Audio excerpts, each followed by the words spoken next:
Right, welcome back to A Brummy Wonders. And you know what, it's actually just occurred to me that I could really just not hyphenate, but like exaggerate the Brum for car episode.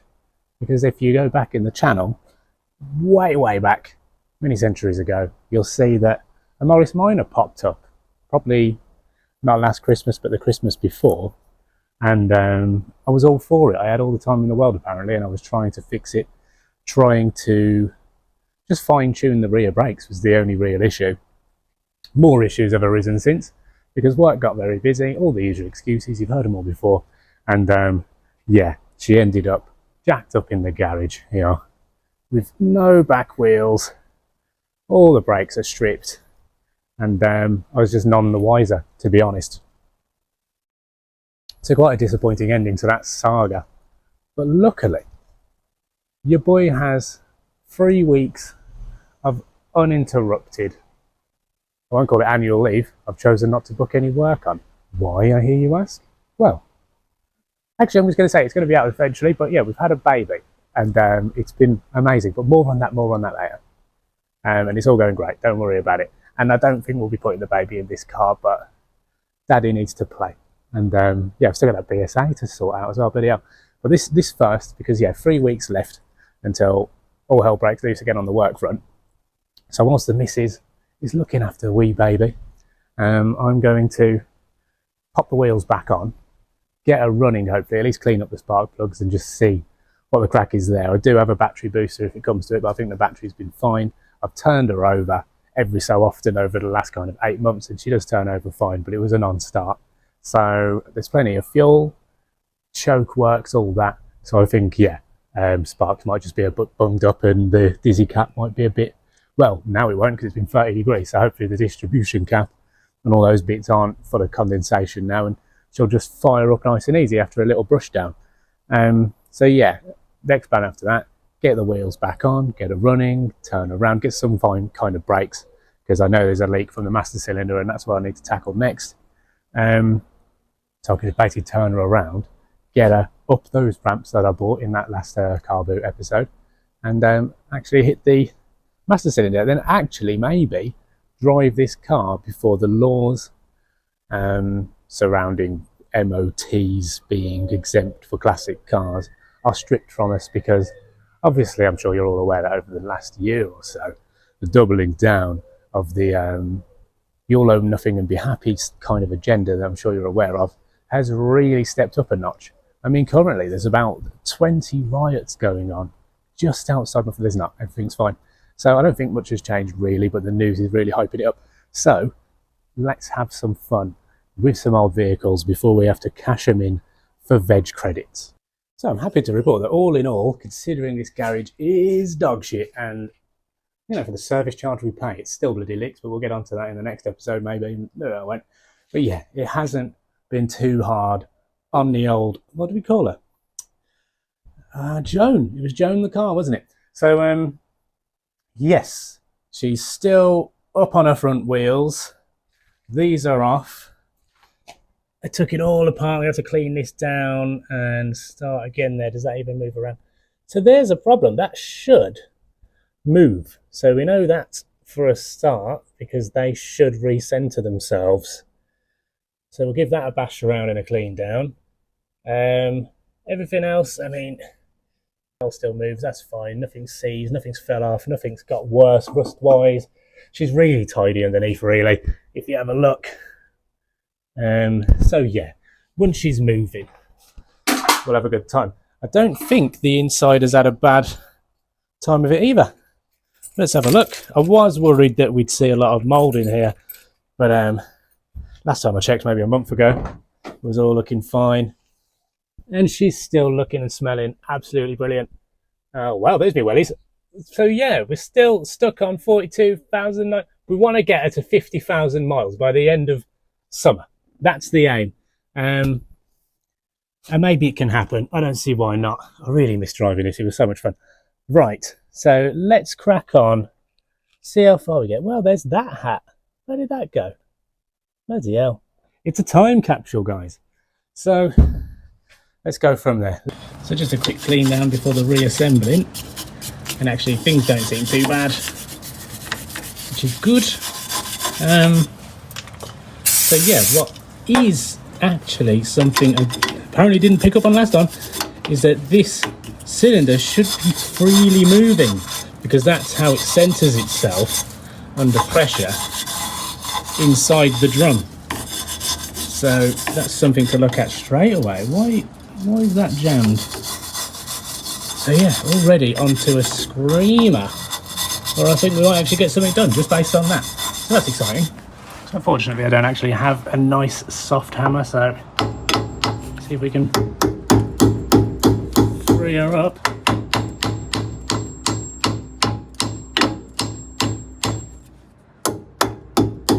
See how she moves?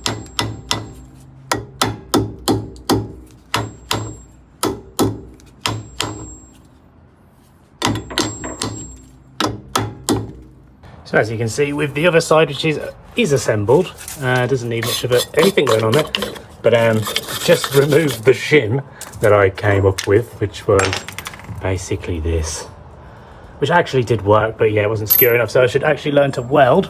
But apart from that, you can see that the cylinder on this side moved very freely and happily. So this one's fine.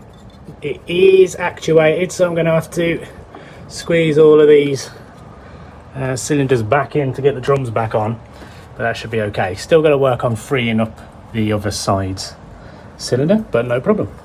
I've had a bit of a brainwave. So the way that I shimmed it before, outside of the cylinder, because that's where the little cam snail sits to adjust where the brake shoe is. I'm sure you know what I'm going on about if you're watching this video.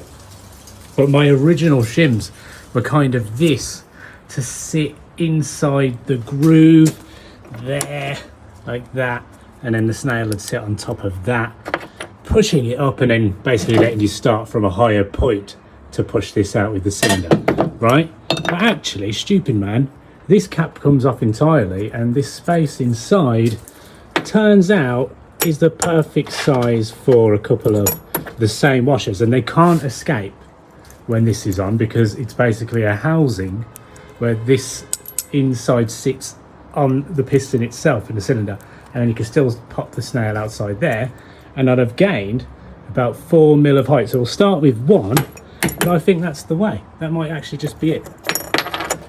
See, if you have a bit of time off and just clear your mind for a while, things start to make sense. So just to reiterate what I mean there, this is the cap.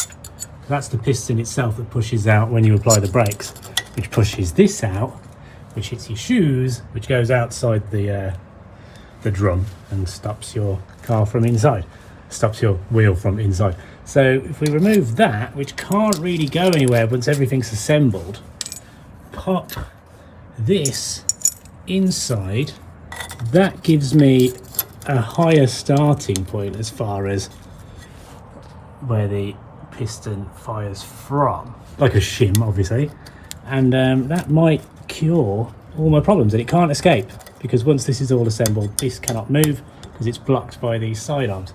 So I'm going to go for that. Now one day I will film my technique for popping these all together with the springs on the inside, the snails in there, as you can see.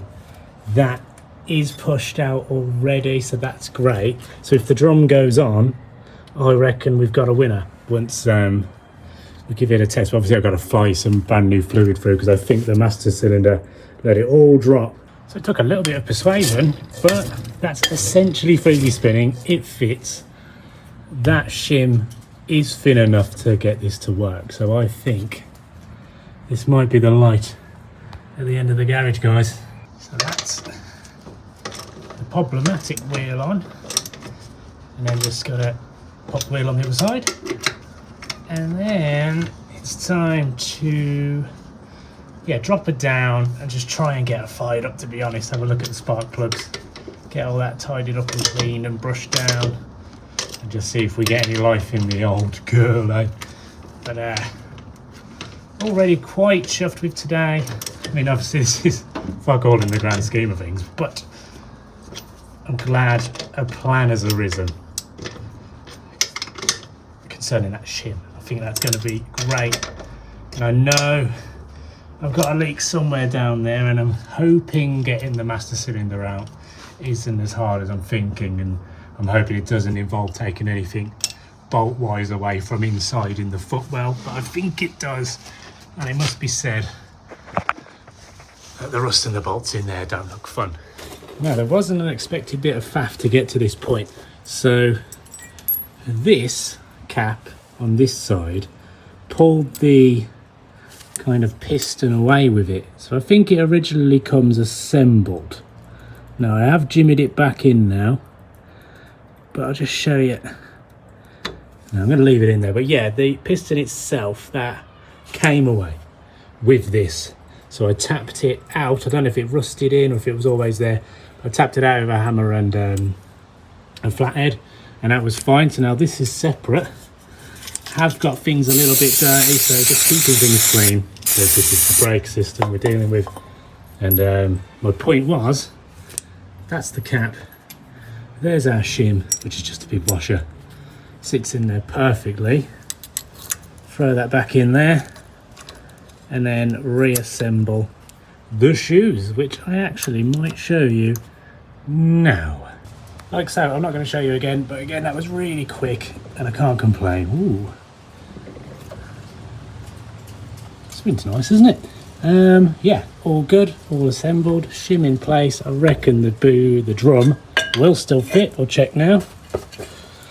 2 screw holes. Bit of that. Where's the other 2? There they are.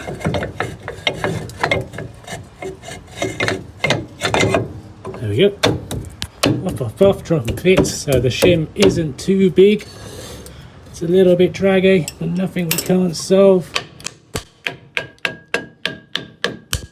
With a bit of persuasion. There we go. Awesome. The nice thing to note here is obviously you can see the diff at work when you spin this. That wheel goes the other way, but absolutely no dragging, and that's both wheels freely spinning. Now, of course, this isn't be all end all with the brake adjustments, because as soon as I've got fluid back in the brake system, wheels will have to come off so I can get to those adjusters if needed, which I imagine they will be, because you can get to the bleeders with the wheels on, so that's something. But as far as adjusting the cam on the shoes, when everything's being tested, the wheels will have to come off again for that. Now, I don't want you to mistake this as a how-to channel, but I'll give you some pointers whenever I can. I do not know what I'm doing. If you choose to copy me, then so be you. Good luck. But basically, we're going to take it off the axle stands and off the trolley jack. First of all, this thing has no brakes. I don't even think the hand brake works at all. So you put your shit in gear first so it doesn't roll away when this thing hits the floor. So that's that. First things first, you clear your workspace, mate, because you don't want to drop your car onto any tools or break anything or dent anything because you're an idiot and you left stuff hanging around too close. Now, tighten this up, jack it up a little bit more to get these axle stands out of the way. Always chock the wheels that aren't jacked as well. Or maybe you will learn something. Get these right out of the way because you don't want to drop your car on those. Everything's looking sweet back here. I don't think we've had any brake leaks, which is cool. And she's going to come down now. So nice and slow. It's been up in the air for 8 months. So let's see. It's actually just nice to have you here for touchdown. Are you ready?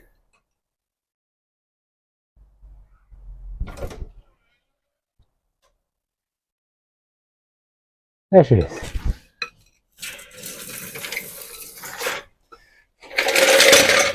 So, engine bay. Oh, everything's working fine. Boot, bonnet catch, everything great. Little bit of a mineralization on the alternator there, but we'll clean it all up.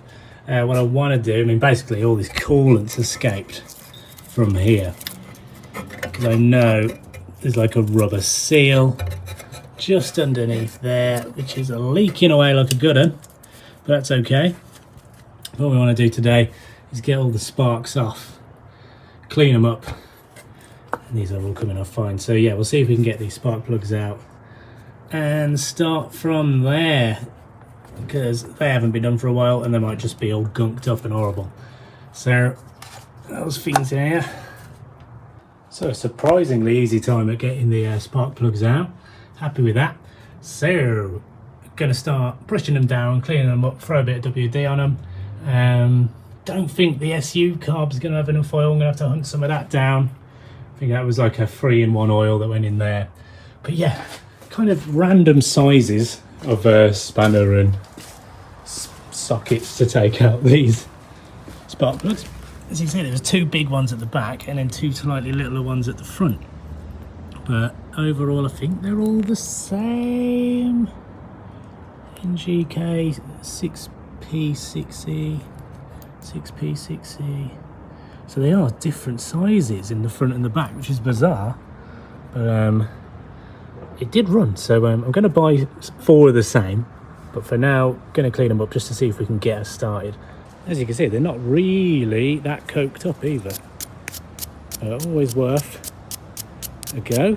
We'll start with the basics and work our way up.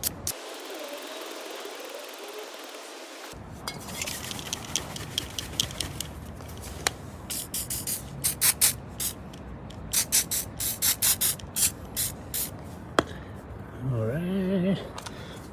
Not enough hands to film this, but I'm going to clean them, you know.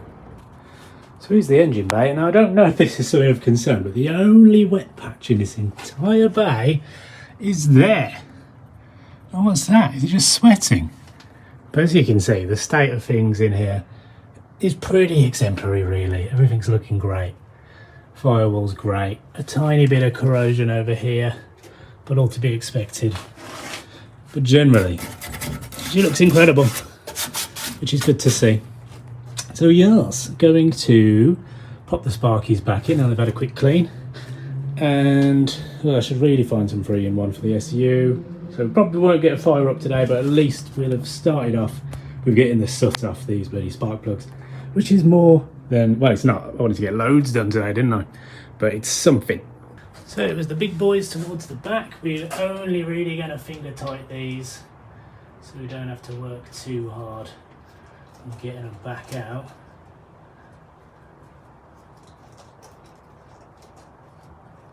We're not moving anywhere. So a spark's a spark as far as I'm concerned. If it doesn't run, then we'll go to our next problem. But like I was saying, it did run perfectly well the last time it did run. Absolutely no problems. When I did use it the most, it was the dead of winter, December, January, February and March, and then that was pretty much that. So drove it around in the snow, in the ice, started up fine in the freezing cold, which was kind of mad at the time. And yeah, it was proving to be really reliable actually, which was a surprise, but at the same time, in 1966, we're not far off going to space at the time, are we? And we've won some wars, and it's all with this kit. So, you know, and hopefully, I mean, I didn't even do an episode on it, but we did get a BSA D7 175, which needs finishing off, and that was a design robbed from the German army, did you know? As part of the treaty at the end of the war. And they're pretty nice bikes. So we've got plans to turn that into a trialsy climber bike, really, because it's not the safest on these roads these days. You need something with a bit more poke, especially in Birmingham, just to get out of the way of the idiots. There we go, there's our 4 sparks. Yeah, I don't think we're going to get a start today, but that's a job done, and that might be it for today, to be honest, because I'm not going to dig about much more until I've bought all the bits I need, mostly being just fluids, really. Brake fluid and more. I've got the oil, but we need the 3-in-1 for the SU carb, And I've got bits for the KA to do, and I've got bits on the T4 van to do. So plenty to be getting on with. That's number 2. That was number 1. That was number 3. Underneath. I go underneath or over the top? Over the top. And number 4. Right, should we see if we get anything? Fingers crossed. Now, something that does tend to seize up pretty often is the cold start lever. So I'm going to give that a quick spray before I do anything drastic with it. And then hopefully, there we go. That's nice. So that's at full whack. I'm going to pull her out of gear. I have chopped the back just to prove. There you go. That'll do. So yeah, let's see what we get. We should hear the fuel pump kick in first, and that'll take a lot of glugging. The brakes are going to be absolutely non-existent, but that's fine. Let's see what the crack is. So there's the fuel pump. We're out of gear. Whew, let's see what we get.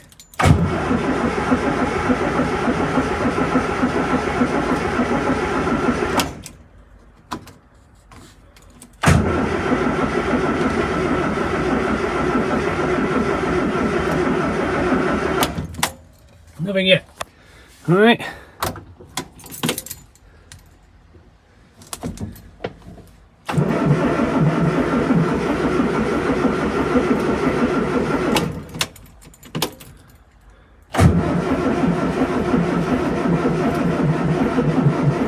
No dying battery.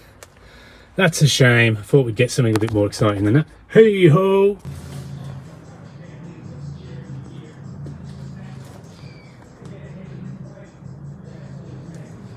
So that's today done. At least the wheels are back on, at least the shimming's done on the old brake shoes on the rear, and the spark plugs are clean. The easy start has been found. The battery is dead, so that's going to get charged up tonight along with the booster jump starter, and I have topped up the SU carb with 2050 oil, which apparently isn't too recommended, but at the same time people recommend it, so I've just gone for it because I haven't got any 3-in-1, and we'll go from there tomorrow when the batteries are full. So cool start. See you tomorrow. Right, welcome to day 2 of getting the MORRiS MiNOR to fire back up. Now, yesterday we made quite a good bit of progress, you'd say. We got the wheels back on, we got the spark plugs out, I even took the air filter off to get some easy start down there. Everything's fine and loosey-goosey. All the nuts are cracking.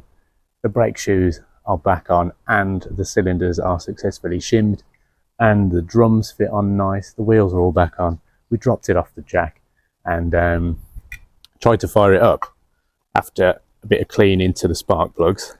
And if you remember, the spark plugs were 2 of one and 2 of the other, which is kind of bizarre, but maybe they stripped the thread and they've used a helicoil in there or something, but I haven't really, we'll look into that. But generally, it ran completely fine when it did run, so I'm not too concerned, but we will try and get them all matching if she runs today. I think another thing to do today is to take the distribution cap off and give that a little dry, just in case, because it did rain a little bit last night in the end, and it's very moist. It's still summer, so perhaps some steam in there if she doesn't fire up.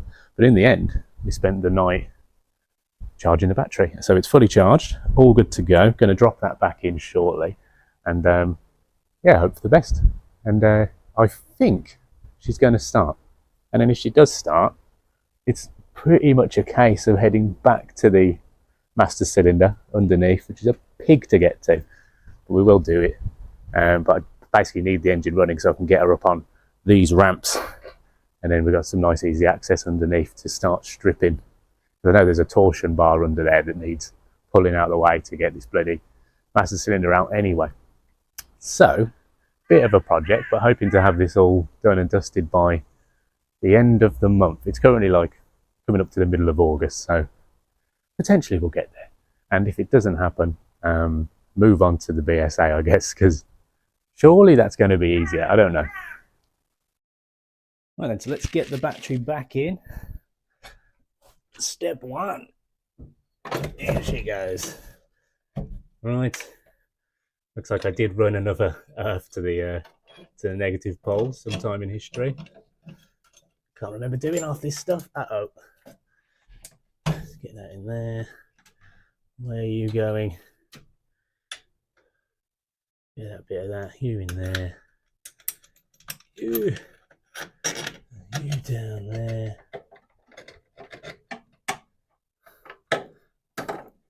So she's secure. I actually prefer this design so much more to like taking the battery out of a bloody KA or, you know, any of the other vehicles where you get that weird little mount at the bottom that pins it down. More effort than just having this nice brace and two bloody wing nuts. I like that. I am going to knock the air filter off. Very old school. But you can get some easy start into the carb. I did top up the SU carb yesterday with the 2050 oil, which, like I said, isn't the most recommended, but I haven't got any 3-in-1, so we've gone for that. It'll drain off anyway. There we go. Old school filter off. So straight in with the easy start, and we'll try and get her going. This is literally my plan for today. Just turn her over a few times. We'll check the oil, but it doesn't matter too much right now. I know there's some in there. Make sure I'm not spraying any glue down there.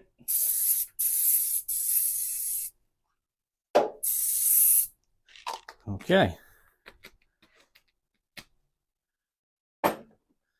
Here we go. Deja vu, but it's all exciting. All right. So as always, we should hear the fuel pump kicking in first. We'll know the battery's happy. A few lights, obviously. Plug in. So she's still good with fuel from yesterday. Fuel gauge is creeping up, so we're happy with that. Choke's sweet. Let's give her a burst.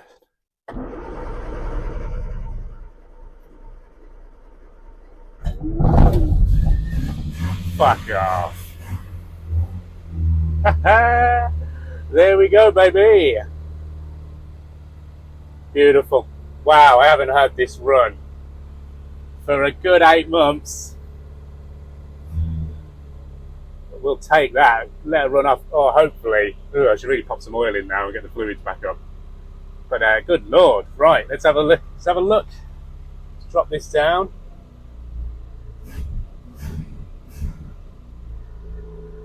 Get the air filter back on. Should be a sensible thing to do. Oh, the smell. I love it.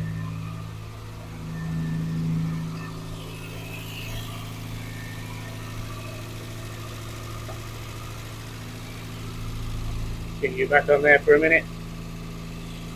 Right, quick with the air filter because we don't want it to get full of shite.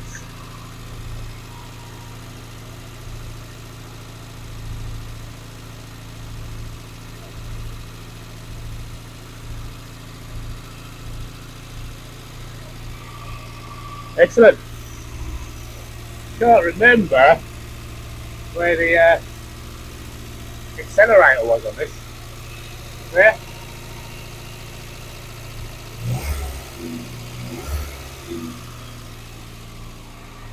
Wonderful. Ready for some extra special bit of light action. Let's get this knocked down a bit. Oh, incredible. So, is it lights on this side? Oh, the wipers work. What we got? Wonderful. Wonderful. No horn, but that's fine. Wow. What a result. There we go. Up and running. We got lights. We got bloody everything. Awesome. Now, another thing we can test for here in the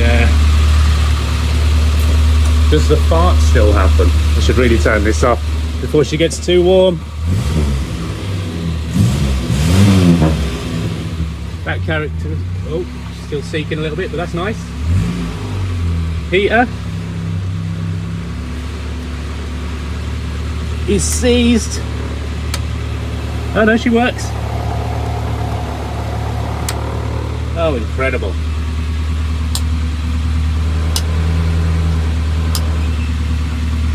You really can't complain. Look at this.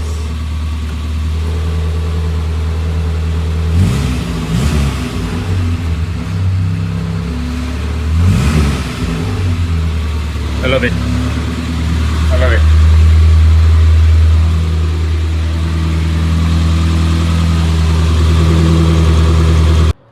So you can check my oil with me. I've just wiped the stick and I've never seen an oil leak on this. How's she doing? Oh, she's still at max. Come on, girl. So that's sweet. I know coolant could be better, but she's not warm at the moment, so that's sweet. That's getting pretty hot, but that's all good. So yeah, we are pretty sound, guys. So as you can see, the brake fluid's completely gone, so that's the next job. So I'm gonna have to find some help to get this reversed out and stopped before we hit that garage, and then get her up on the ramps. But I am probably gonna have to fill her with brake fluid just to get some form of brakes. Which will be a terrible waste of .4, but not much I can do about that. Happy that there's oil though. So let's just see if she's okay on the second start without the choke now. Hopefully she is. Oh, it feels good. It feels good. Wasn't in vain. Let's have another go. You get to hear her properly now. I'm sorry, the noise cancellation on my actual microphone really plays havoc. So we're in Nooch. Here we go. It's just ridiculous. They do not build them like they used to.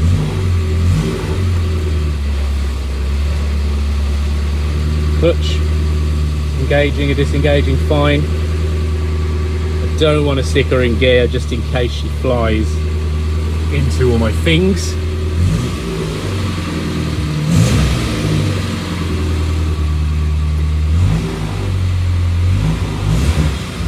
No rattling or anything in here.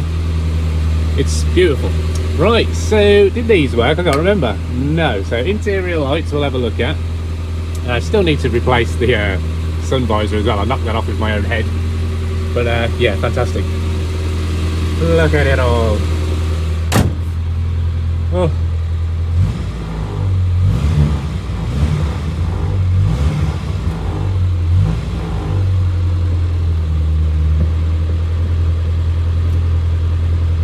So the brake pedal, I mean, I've absolutely filled it with air now because that cap's off, but there's resistance from the servo anyway, so that's something.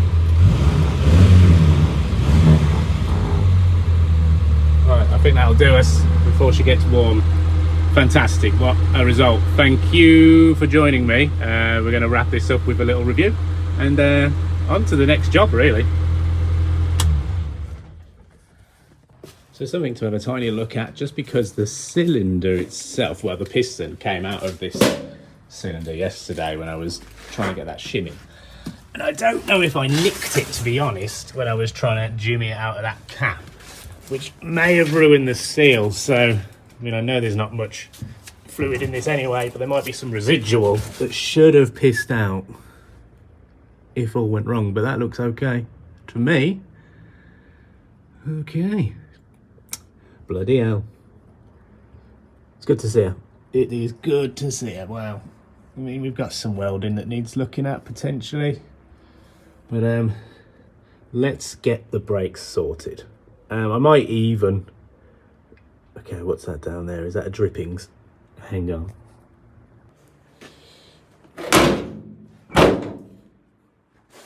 That's that. Aren't they nice? And they're much, much smaller as a vehicle than you'd realise. I mean, they look big enough in here. It's a lovely, luxurious looking front end. But yeah, you park this next to a, I mean, even a KA, to be honest, and they look tiny. But this is obviously what the garages were designed around back in the day. And this is an 80s garage, so cars have just got insanely big seats. I mean, even that Focus would be pretty big. But there you go. Successful day. Thank you for joining me. Yeah, I guess the work actually begins now.